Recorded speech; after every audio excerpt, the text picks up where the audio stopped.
You're listening to Happy Hour Hustle from the creative geniuses here at 834. We're funny, informative, and we swear. We talk all things marketing, communication, small business, plus we offer up hot takes on our industry and whatever else we feel like talking about. So, grab your drink of choice. It's always 5 o'clock at 834. And crank it up. As a woman-owned business, we put a lot of stake in supporting other women as they work to grow their careers, and we think other companies should prioritize this as well. Joining us this week to talk about women in the workforce are two of our favorite people from Axios HR, which is an employee-owned human resource services company headquartered right here in Grand Rapids. We want to welcome Chief Client Officer Shannon Burkel and Brand Marketing Specialist Kaitlyn Olson. Thank you so much for joining us on Happy Hour Hustle. Thank you for having us. Appreciate it. And today we wanted to talk a little bit about women in the workforce. First, we just wanted to start by asking, what trends are you seeing regarding women's participation in the workforce over, the last few years, decade, that sort of thing? One trend that I find fascinating is the amount of entrepreneurial women. So 42% of small businesses in the United States are owned by women. And that has been increasing year over year, and that's great to see. Mm-hmm. For women to be able to shine and show their entrepreneurial spirit, but also just bringing flexibility to them and running businesses that match their lifestyle and what they apparently need, and being able to do something that they're passionate about, right, as a small business owner. So that's been really great to see. Yeah. The other thing is just in general, the increase in participation in the labor market. So obviously during the pandemic, there were a lot of challenges, right? Schools and daycares and different things that just completely changed the dynamic of the workforce. But now seeing that labor participation rate increase for women is great too. I would say what I've seen, and this is mostly in the small to mid-sized business sector, is a strong post-pandemic rebound of engagement into the workforce. Yeah. Exactly what Shannon was saying, but also just as someone who's younger in the workforce, I've been post-grad for about 3 years now, and I've really been influenced by a lot of the women who came before me, including my mom, and just seeing women holding leadership positions is a lot more empowering for the younger generation to know what is available to us, and if you have the same commitment and passion for your work, that you can get there as well. That's awesome. And I know that my next question kind of plays into that, the entrepreneur thing, seeing more women start their own businesses, but how else have you seen the role of women in the workplace evolve over the past decade, in that sense and in others? I feel in the small to mid-sized business space that women are just at the table now. I don't know how many years ago, maybe that wasn't quite the case, but they are at the table. And I feel that businesses are starting to look at people for the unique talents, strengths, and specific skill sets that they bring. And that everyone, regardless of your gender or whatever, it's all about the unique skill set that you can bring and your point of view. And that mixture of a point of view, I think businesses are finding is a nice competitive advantage. Yeah. And just, having women in those leadership roles, what kind of impact does that have on a business then, to have, more diverse viewpoints at the top? I feel like I just recently took a Clifton Strength Finder, right? So that's one of those assessments of how you work or what your top strengths are. And if you kind of go through them, I think that, a woman's top 10 strengths can be very different, right, from someone else's. And so that healthy mix of everybody's strengths on a team that includes women, especially in leadership and decision making, has just helped businesses grow and have a really unique position to see the world from all angles and make really good decisions. I also think just having women in leadership roles opens a new door for mentorship as well, where traditionally we had a lot of men in those positions of power. It can be a little bit more intimidating to approach in some circumstances. So just having diversity in those positions allows more people to reach out when they are struggling. Yeah, that's a great point. So I started at Axios HR 24 years ago, and Kelly Haynes, who's our current CEO, was a great mentor to me throughout these last 24 years. So to have someone to look up to and be a good role model and kind of help pave that way for you, but be there also to just help you in times of doubt or you just have questions, to have that woman leader that you feel comfortable to ask things of was just really helpful in my journey, and I know helpful in lots of people's journeys. Yeah, no, absolutely. And mentorship, I feel like, is such a really important thing to have. It's how people who are younger in the workforce can continue to grow in those fields. But what other strategies then can companies employ to make sure there is that women representation, that female representation at the top and throughout their companies? One small thing that I talk to businesses about is really to promote from within. So yeah, you can talk about having like a non-biased search, right? Like out in the market to fill a role. But if you're really focusing on mentorship and looking at the talent within your organization, I think that automatically fosters more promotions for women. They just look across the organization, who's the best fit for this role, right? Who's really shown up, who has demonstrated that they contribute really nicely here, who knows the industry, who knows the business. And I see that as a really nice feeder into leadership roles. And then how do you ensure fairness in that recruitment process? Obviously, you talked about promoting from within and seeing that, but how can people looking both inside and outside their companies ensure that they're being fair in the hiring process? Yeah, for me, we're in the recruitment business, in the HR space, right? So I get that for other businesses, maybe it can be more challenging, or maybe they have more questions or need guidance in how their recruitment process should be run. Yeah. But for us, honestly, it's been pretty natural. It's always been a non-biased, what is your skill sets, what longevity, what skills can you bring to the table? And as long as that's how you approach the search, the sourcing of it, the interview process, the outcome's always been great, right? We've always ended up being able to hire just the most qualified person regardless. But again, we're in a unique position where recruiting is our industry. Yeah. And so we have a huge engine that makes sure that we're hiring the best person for the job every time. Right. And just looking at people's talents and skill sets and not maybe their background. Yeah, and like Shannon said, just doing your best to be unbiased, but it's also important to be aware of the biases that we do have.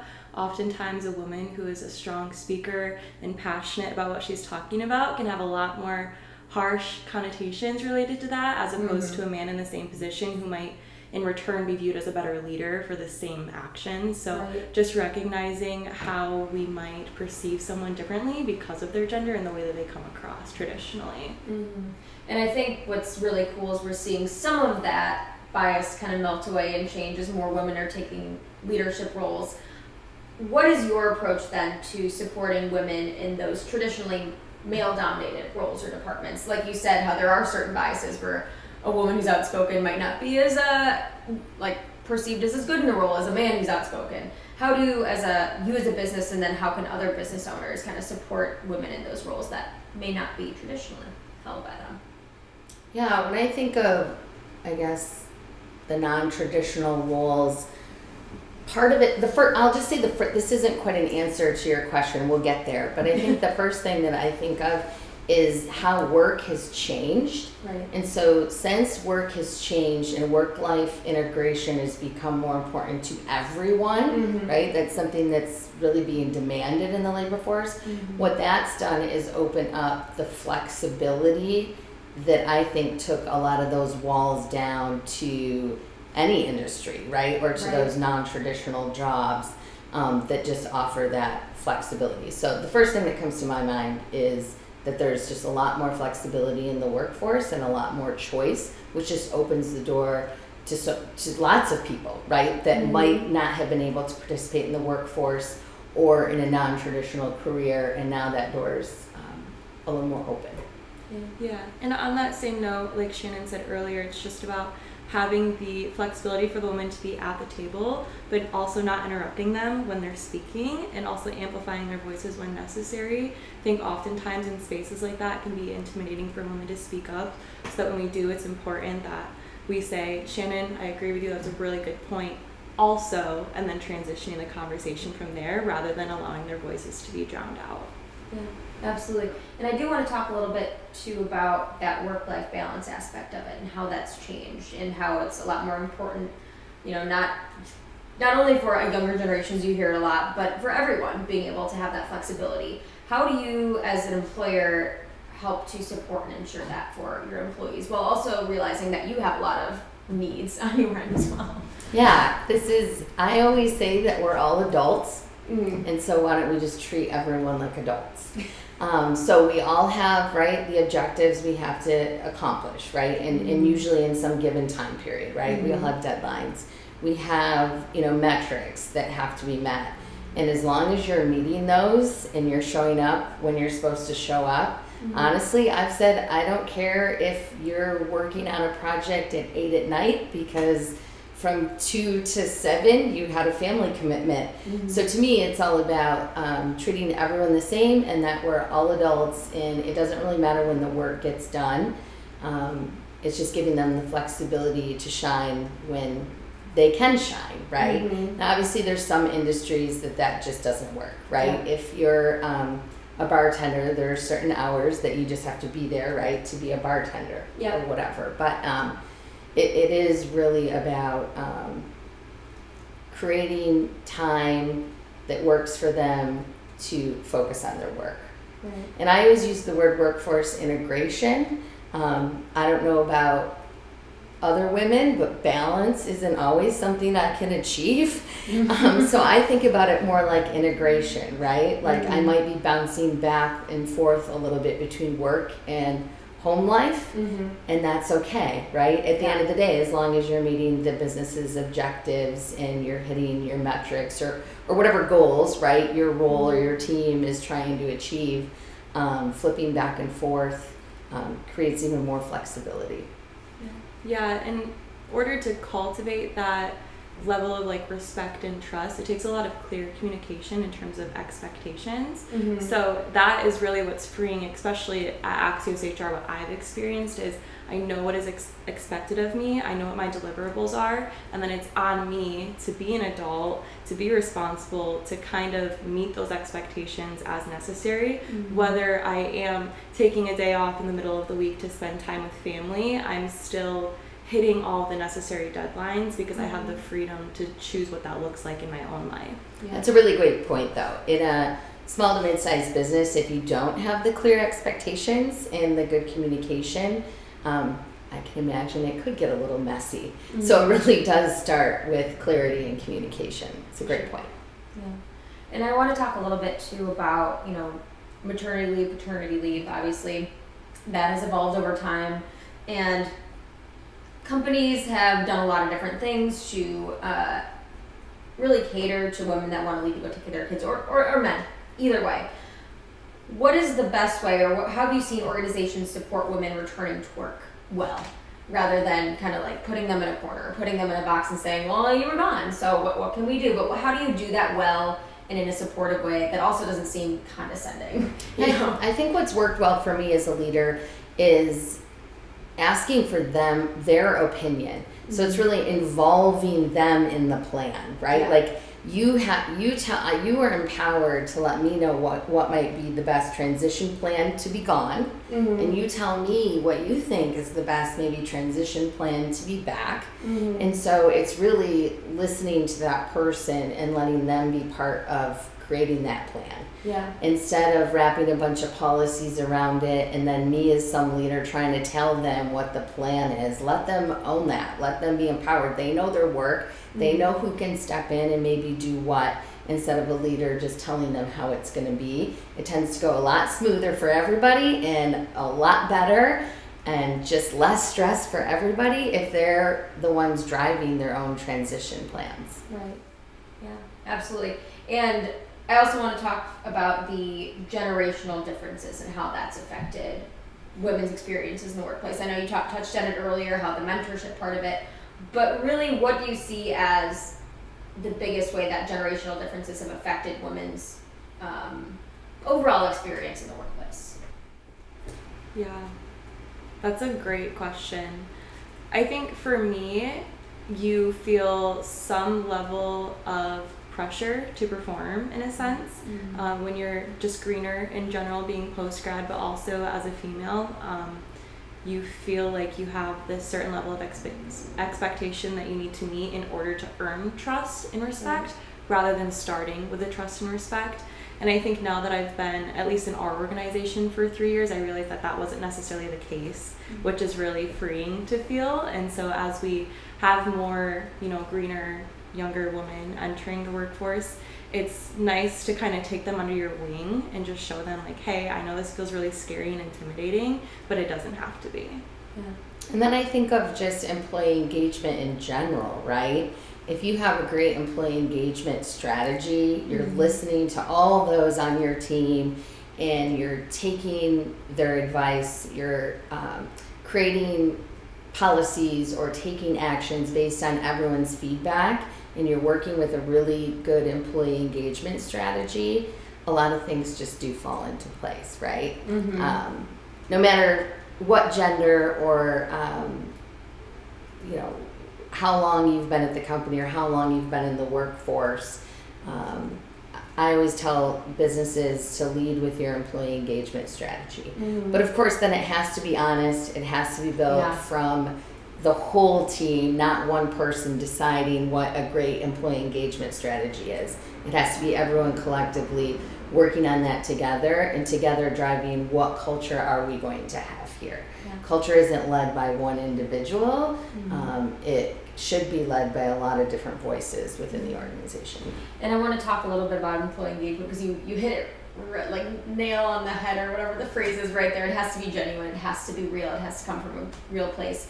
How do companies do that well? Or what strategies have you seen as successful for really engaging employees of all generations, of all genders, of all race? How do you do that in a successful way without it just seeming kind of like, oh, okay, like it's employee engagement. We get it. Well, maybe I'll give the HR answer and Kaitlyn can see what she thinks based on her experience here. But one thing that we do, and I know it sounds very HR, but is we do quarterly pulse surveys where we're genuinely asking what are things that we could do better, what are things that we should stop doing. We also nominate an owner of the quarter. We happen to be employee owned, which is a fun dynamic to our employee engagement strategy because we all are owners of the business. And then, just little things like I tend to think the annual review is stale and old. Why would Kaitlyn have to wait an entire year here to sit down and have a moment where maybe she's given positive or blind spot feedback? Why would she have to wait an entire year to have that? So we moved into more quarterly conversations, and in most teams they happen even more than quarterly. But little things like that is what actually fosters the ideas from the team. And so it's really about listening and time spent. But those are two things, right? It's the quarterly conversation, not the annual review. And it's constantly asking your team what's working well, what's not. But when you ask what's working well and what's not, you have to take the actions and you have to respond. Because there's a lot of businesses that I've consulted with that might do a survey or a poll or something like that, but if you never circle back and share what was learned and what you're going to do about it, then it's actually more damaging than good. So you do have to make sure it's done right.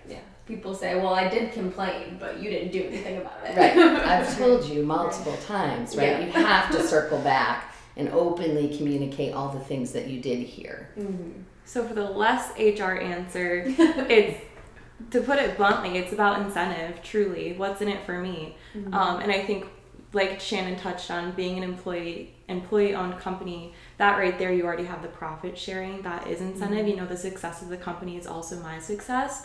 But I do think we do a great job as an organization just keeping it fun and light in competitive ways also. I mean, just having like referral programs and stuff like that is a good way to keep us all caring about helping each other and really just like stepping up when we need to.